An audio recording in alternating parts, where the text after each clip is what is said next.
in a world where we are in this predicament that has been pushed around, the narrative that is being spread, possibly from the club into the hands of certain journalists to prepare the fan base for a struggling and difficult summer. Is that possible? I wouldn't say it isn't. I think it's entirely possible that the club have certain people that get their back scratched for certain narratives to be represented and presented, and consequently they're preparing you for inevitable outcomes. Don't buy into it, guys. Yes, guys, how you doing? Welcome back to the Spurs Talk Show. I am Sean Butler. Bugsy Malone is swimming. She's over there. I'm not sure if you can see her. There she is. See if I can zoom in. She's trying to grab that ball. She's at the point of no return, but she's turning around anyway. Can you see her? I hope you can. She is like Tottenham. The point of no return in our season. It's do or die, ladies and gentlemen, for everyone at this football club. It's massive. Ange Postecoglou. Well, his reputation, in terms of Tottenham's annals of history, couldn't be more black and white if you tried. Go to Bilbao, do the miraculous, lift the trophy, and you are the most successful manager in Tottenham's history for one, maybe two generations of Tottenham fans. Do something that I've never seen lifted in my lifetime, and that most people that are watching this probably wouldn't have either. You'll be indelibly marked into the annals of Tottenham's superstardom. We'll forget all about the Premier League, will we? Some of us won't. A lot of us won't. But some will. Because at the end of the day, it's all about trophies, right? That's what I've been told. That's what I've been told.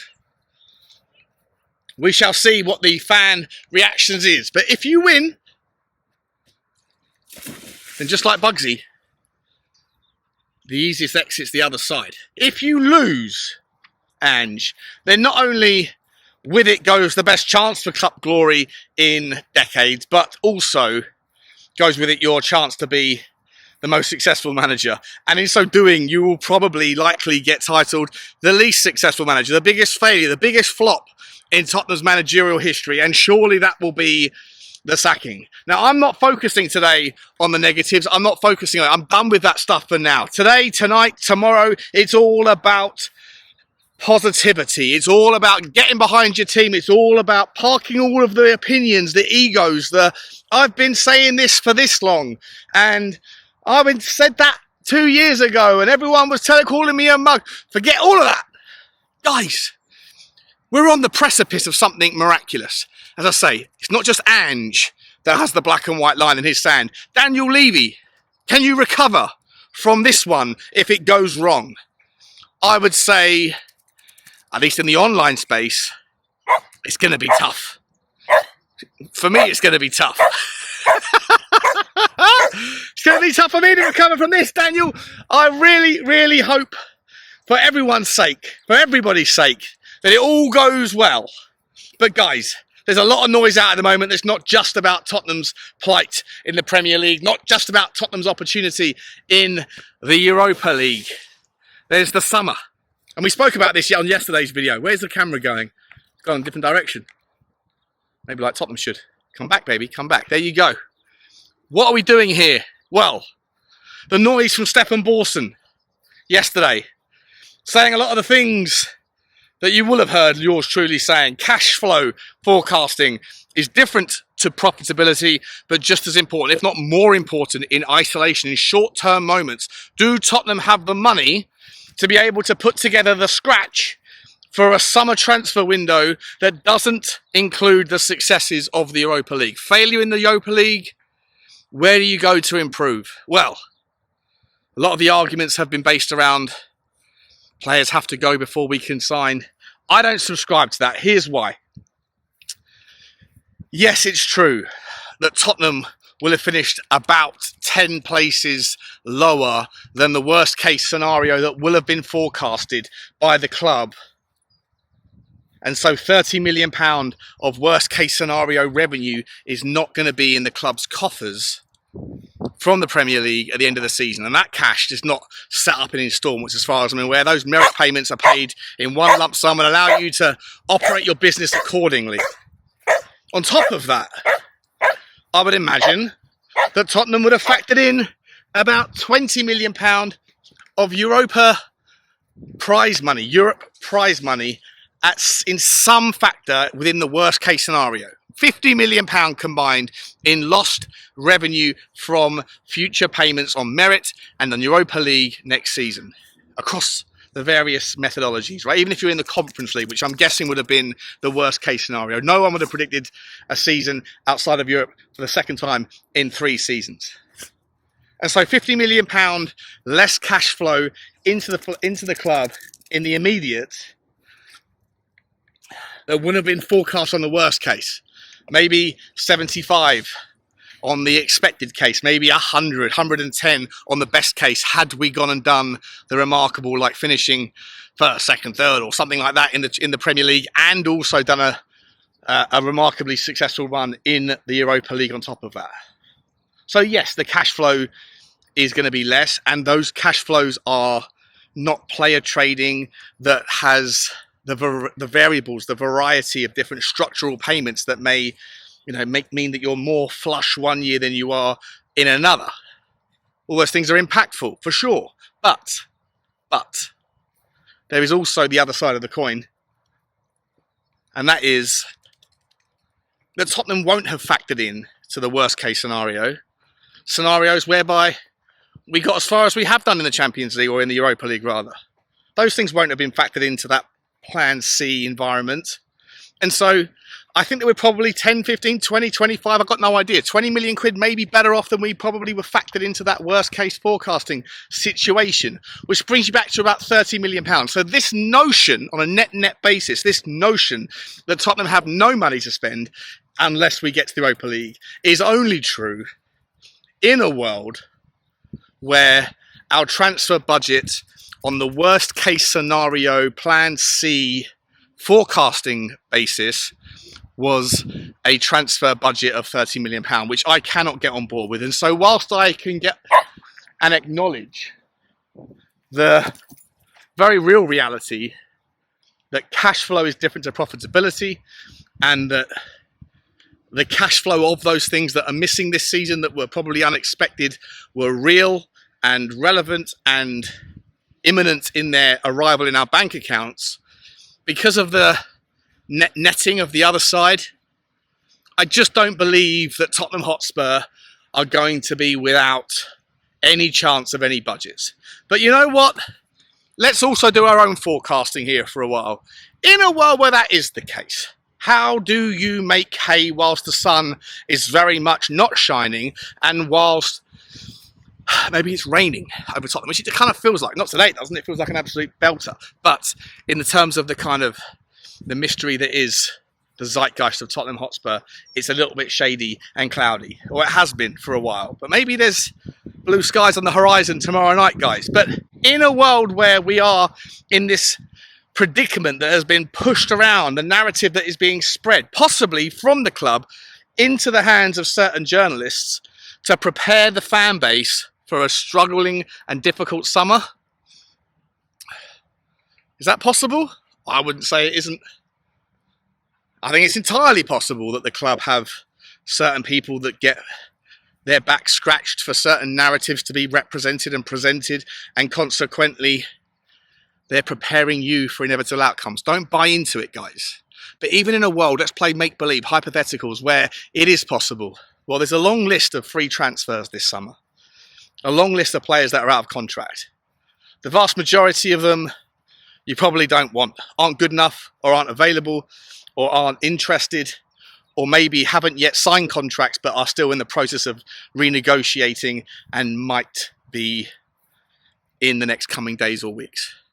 But of those that I've researched that look like there is genuine opportunity for Tottenham or otherwise to get the job done on a free transfer, there's a few names that I might throw out to you in this one. I've spoken about these over the last couple of days on live streams, but for those of you that don't watch live streams, you might not have heard of it. But let's say that there's truth to the rumour, which is out all across the press today, that Atletico Madrid have actually presented a formal offer to Daniel Levy and Tottenham Hotspur for Christian Romero, the first formal offer in what is likely to be a summer of negotiation of around £44 million. Obviously, that will be rejected out of hand, but that's the baseline. I guess that's higher than maybe first offers could be. But ultimately, maybe that's if it's true, or who knows if it's truth or if there's truth to it or not. But is that just a methodology to kind of say, we are serious, the agents have been talking, the players have been talking, there's desire, there's willingness. And I would say that there's no smoke without fire on that one, given Romero's recent interview from the Tottenham training ground, by the way, which I think is unacceptable from a vice-captain of the football club, to be talking about other ventures from the place where you are currently paid to ply and your trade and earn your crust. Not happy with it. I'll park it all for the next few weeks. But once the season's done, if you want to go, bro, go. But we're going to get our price. And we know Daniel Levy is going to negotiate on that one. But if there's truth to that one and we can get that number towards 65 or plus millions, which I think is reasonable, then where do we go next? Well, look, the story's always around Mark Gahey. I personally can't envision a world where Mark Gahey wants to come to Tottenham ahead of other names that are very interested as well, according to all broadsheet reports, which are the likes of Newcastle United or Chelsea. I would probably, if it wasn't for my love of Tottenham, look at Newcastle and think a bigger draw at the moment, more settled, more knowledge of the pathway, the trajectory towards what they're trying to achieve, and a likely place in the Champions League next season, although not guaranteed just yet. But they have got their first trophy in 5 decades. Congratulations to them. They have a manager that is settled, an ownership that has ambitions, and they have a fan base that is super excited about what's coming, and they are looking in the world of centre-backs. And Mark Gahey, if he has the choice between Tottenham and Newcastle, because Palace has accepted offers from both, I would envision that he would go in that direction. And considering that we are playing the hypothetical of make-believe transfer budgets in worlds where make-believe stories around no money being available are fact,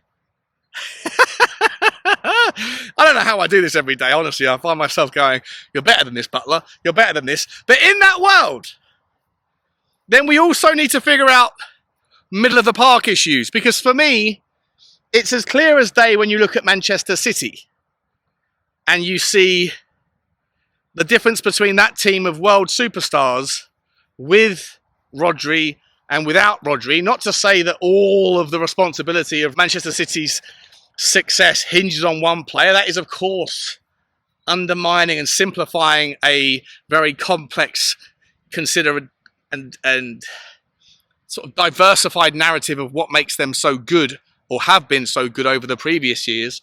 Then whilst it doesn't explain the entire story, it's still a relevant part of it. And Rodri is crucial to them. His absence means they are lacking confidence. They lack the structure. They haven't had quite the same oomph like they do when he's in the team. And Tottenham's absence of a natural six is palpable. It is obvious to anyone with 2 eyes, yet for whatever reason our club haven't filled the gap. We tried with Bissouma, it didn't work out, but we kind of knew that last summer. We still went again without one. The money we've spent on Timo Werner, on his salary for a second year running, could have been re-spent, reorganised and put into something different. We do have the option of Johnny Cardoso. £20 million, a deal that I see being triggered, and a deal that I'm happy to see, by the way, in a world where we don't qualify for the Champions League via the Europa League. If we do, then I think that the conversation around budgets is null and void. I think we can go again and expect the doubling or trebling of non-match day events, the Europa League prize money that will negate the Premier League merit prize money, the additional match day receipts from how many more games we played at the stadium this year, the future successes of all of the off-the-pitch stuff. All of those things, whilst they might not be necessarily immediately receivables in cash, they still give you the ability to kind of forecast differently and be able to be a little bit more confident with your budgets. But in a world where we don't, which is the game we're playing, Johnny Cardoso would be fine. But even then, is there a better option when we're playing with make-believe no budgets? Well, Angel Gomez is one such answer. He's not, in my opinion, the well-rounded target 6 that we need. He is a classy player, for sure he's talented, but I feel like he is an example of what has been the problem at Tottenham for the last several years.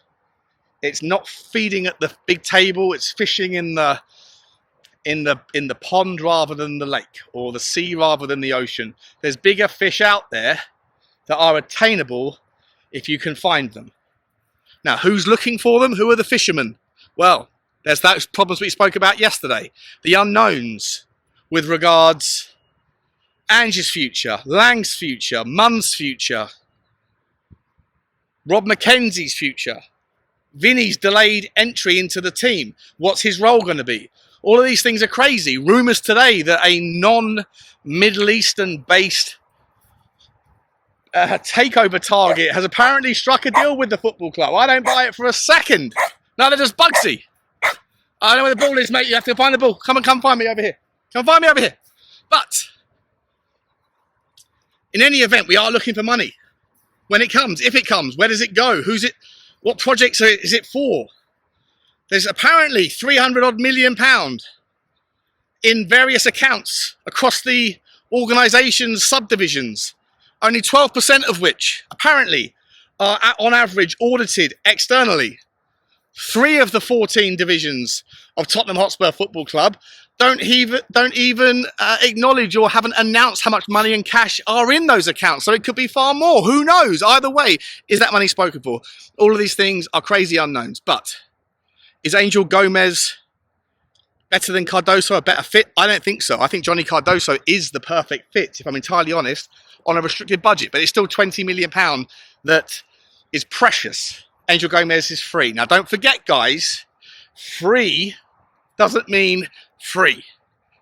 I'd say on average 70% of the fee that would go to the traditional vendor, the selling club, will still end up outside of the buying club's pockets. It will just go in the direction of agents' fees, family members, or the player in his salary and wages and bonuses.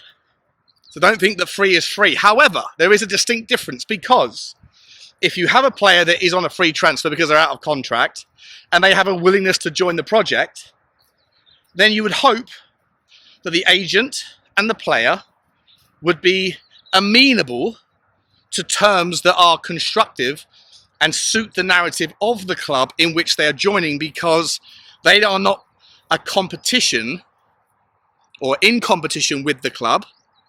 They are joining the club, and so if it's good for the goose, it's good for the gander. And so in a world where you are signing an Angel Gomez or some of the others that I'll talk about in a second, then it might be easier to say, hey, listen, because of our cash flow restrictions at the moment, yes, we're going to give you X amount of money in player agents fees. Yes, we're going to give your dad this, your mum that, your brothers this, your kids that, whatever.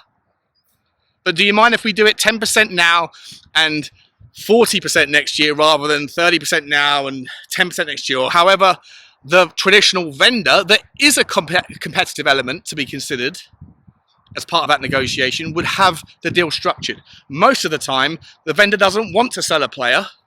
Most of the time, the vendor is not really interested in selling, especially at the table in which we are trying to eat at. And so there's benefits to going after some of those free transfers, especially if they're good enough, not just on the 30%, whatever it is, net sales value, protection around costs, but also on the way that you can structure the deal. So maybe Angel Gomez is a better fit. Shut up! So there are benefits to the notion of going after players that are out of contract that are not solely surrounded by the notion of saving some money, even though, as I say, they're not free, they're just cheaper. But there's also the idea that you're dealing with people that are joining the group, joining the party. And so if you can scratch their back anyway, they might be willing to be a little bit more lenient in the structural terms around who gets paid and when, if it means that you're going to use that money that you're not giving them now to go and get additional strength to be able to make the overall team better, to increase the likelihood of good outcomes in the future. Short-term pain, long-term gain scenario manifested through player trading. So maybe there is a legitimacy to the idea of Angel Gomez. He's not my first choice. Let me know if he's yours. Johnny Cardoso. For me, a player that is climbing up the ranks in recognition for his ability to suit what we're looking for. A monster 6 without the ball, and with the ball, a player that can switch the play, that can connect the dots, pull the ball out of trouble, and find either wing in space. As I've said on a previous video, when you do that from the 6 and you have a dual threat, talent, one-on-one take-on specialist like Matisse Tell or Sonny or Odebear, Mikey Moore maybe, whoever, Yang, insert take-on specialist there. Notice I didn't include Brennan Johnson because I don't put him in that bucket. I put him in the Kulusevski bucket of wingers that are good output, not necessarily the input of what this system and hopefully a future system that still maintains that same philosophical approach will provide. However, if you can have 2 players on the pitch that when they're given the ball on the wings can take players on, then the switcher in the 6 is useful. So for me, Cardoso at 20 is better than Angel Gomez at 3, which is probably really 15. Anyway, if you're going to raise money in this hypothetical game, Romero, we said about this, Atletico Madrid, right? 45, whatever it is, initial bid, probably going to be higher than that in reality. Let's say 60. Well, where do you go instead? Do you go and get Mark Gahey? You can try. I don't mind him. I don't think he's as good as many people do, but I don't think he chooses Tottenham over another suitor anyway. I really don't. So, where do you go instead? Well, how about we pivot to Leverkusen? Jonathan Tah, an absolute monster. Ratata Jonathan Tah. I think he is an exceptional player. He's big, he's strong, he's tall, he's fast, he's great in the air. He fills the holes that we somewhat lack in right now. He would be a good replacement for Romero. Maybe not as good as accomplished as Mark Gahey, but certainly no slouch. Free transfer, decent salary. Okay, we can make that work. What else? Well, you've got Danso in behind Jonathan, that's cool. Doesn't solve the left-sided centre-back issue. And this is crucial because if you have a guy as good as Micky van der Ven is that only plays 50% of the minutes, then when he's not there and you're dropping down to Ben Davies, who by the way is another free contract in the summer, then you, no disrespect to Ben Davies, dependable Ben, I love him, but if you want to contend on 2 fronts, multiple fronts next year, you need to know that if Micky van der Ven's injury problems continue to be a thing, then you need to be able to bring in someone else who isn't quite as big of a drop-off and quite as different a player, where Ben Davies' ceiling is lower, but he's near enough rubbing heads on it, like a 6-foot-tall man in a dwarf house. A lot of rubbing the ceiling. Problematic. Voskovic, we don't know what standard he is yet. We don't know what system we'll be asking of him, but does his pace or lack thereof become a problem? We've got so many young kids in the centre-back spot. How many of them do we need? A lot of them are going to be loaned out. Maybe 1 or 2 can be sold. Raise some money there. If not, either way, I would go after, you know who I want? You know who I want? I like Hansko. I really do. Big fan of his. He can also play in the left-back spot. He's not free. He's going to cost you 25, 30 million quid. 28 years old, comes with leadership, knows what he's doing. Big, tall, strapping man. I would suggest that he will impress similar to Milenkovic and how he has impressed in Forest. Most people will know that a lot of the channels, ourselves, Johnny, myself, a lot of other channels as well, we all like Milenkovic. I don't know why he went to Nottingham Forest. I don't know why most of the Premier League clubs were not on board him, but he's proven that YouTubers know more about some of these European footballers than the guys that are paid big bucks from the scouting world. Don't know why he's ended up going there, and look how brilliant he's been. I don't imagine that Nottingham Forest are going to lose either him or Murillo in the summer, but either way, David Hansko for me, different type of player, but equally as valuable and equally as untapped a gold mine, even though he's 27 years old, 28 years old. If not him, we can go in a different direction, but we're talking about how to make the budget work, right? How about Kenny Tete? We need a fullback. Now, you get a fullback in David Hansco. He's a left-sided centre-back, left-footed. Rarity anyway. Important, impressive, and necessary. You can't go and get him if there's no desire to go and get him. Do you want to go and get Jed Spence a permanent spot competing with Destiny Udogie on the left-back side, where he can pivot and rotate onto the right side if he wants to? But then you need a right-back to compete with Pedro Porro. And if you do that, for me, Kenny Tete isn't a bad option. And he's a freebie. I think Kenny Tete's wonderful. 28 years old. So he's not the profile that Tottenham usually go after. But right now, we need some people that are steady eddies, that can come in, that are actually fullbacks. Because we've got wingbacks. We've got wingbacks. We need some fullbacks for a back four system, whether Ange's here next season or otherwise. And Kenny Tete, great player, balanced. Can take a man on, can get back. Half of Fulham's success comes from their incredible strength in the width and their ability to switch the play. Again, if you've got a player like Johnny Cardoso in the 6 who can switch, and you've got fullbacks that can overlap on the outside like Kenny Tete can, then when Pedro Porro needs a break, and he absolutely needs a break, guys, then you got someone who's coming in who's useful, versatile, isn't going to let you down at the defensive side or the attacking side. I really like him, and I actually would make the argument that in certain games, you start Kenny Tete on merit ahead of Pedro Porro, depending on who you're playing and in what environment you're playing them. So there's a freebie there. A freebie in Jonah Tah. Again, caveat freebie with no freebies really exist, but there's a freebie in Angel Gomez. We know Jonathan David is also a freebie that we all want. He's going to cost an absolute fortune. That will be dependent on Champions League. And if we're talking about Champions League qualification, then the idea of freebies for this purpose of this conversation are not as necessary. But for me, there's another midfielder, Frank Anguissa. Go and see Frank Anguissa if you're not familiar. Unbelievable box-to-box midfielder. Unbelievable. Over in Serie A. We love him here. We like him a hell of a lot. And I know more of him from his European exploits than his Serie A stuff, because I don't really watch too much of that league, as I've said 1,000 times. But he's understandably being tried to be kind of tied down to a new contract. But right now, there's nickels in the negotiation, according to all reports. But I'd love to see him in. He could complete. He could compete. Sell Bissouma. Sell Bentancur. Bring in Anguissa if you can. Out of contract. I'm just saying, guys, there's options, and not all of them require £60 million to a club who are going to haggle around structure, haggle around price. You can go and speak to the agent and say, put all that stuff on ice, come to us, and we'll make it work. We'll make it work. We'll create good things. This is, for me, one of the most interesting summers when it comes to the fact that we're in May. In 12 hours' time, not even, 6 hours' time, 8 hours' time, we're going to be in May.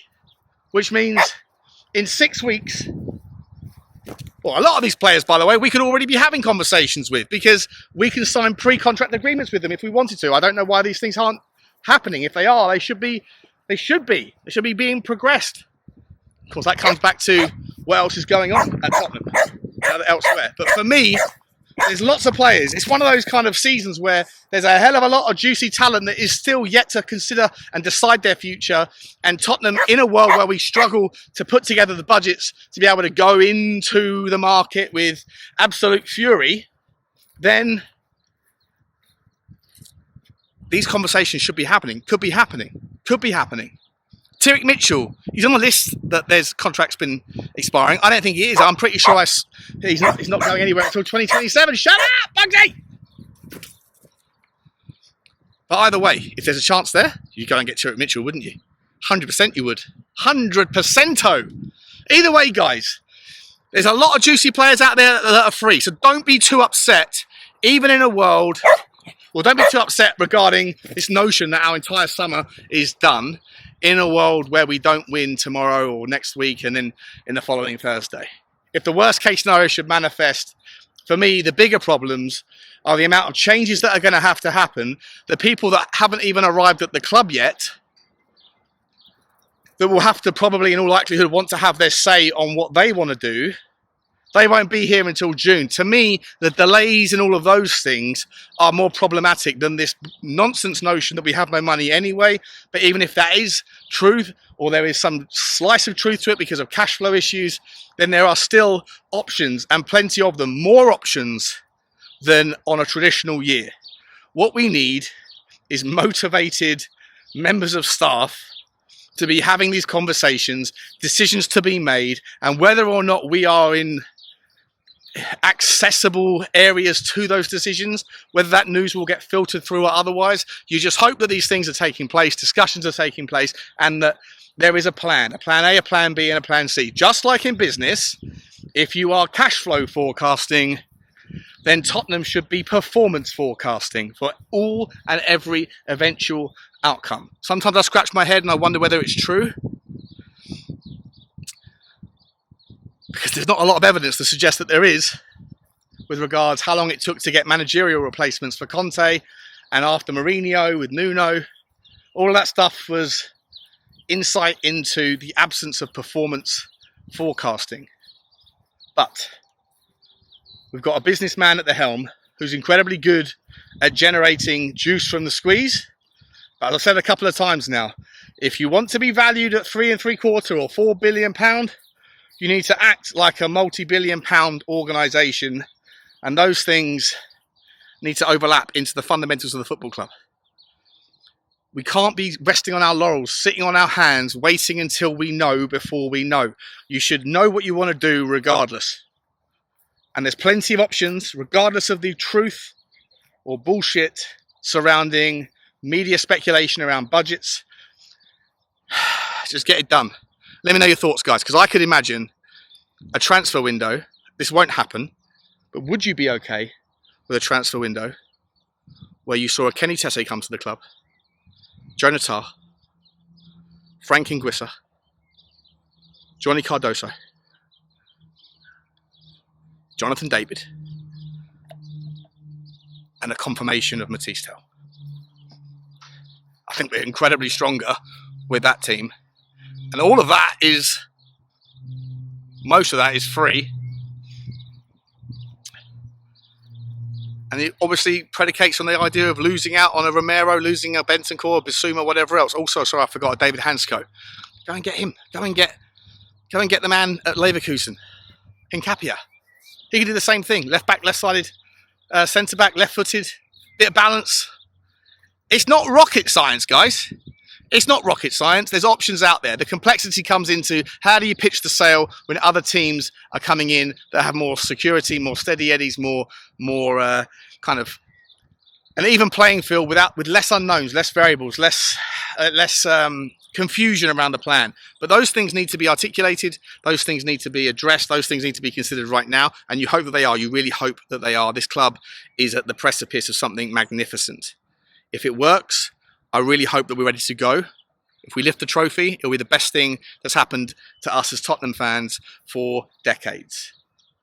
And we can park the league performance thing for a while, enjoy the celebration. I'm going to remain away from any of the negatives. I'm going to remain positive. Tomorrow, my energy is 100% behind the team. Yours too should be. Yours should be too. I feel like a bit like Yoda there. And if it goes well and we get 1 foot in the final, then we can start to dream. A lot of work to be done. A lot of work to be done. But guys, I don't even know if this was worth putting out, but let me know your thoughts. Like, subscribe, and comment. And as always, bye-bye.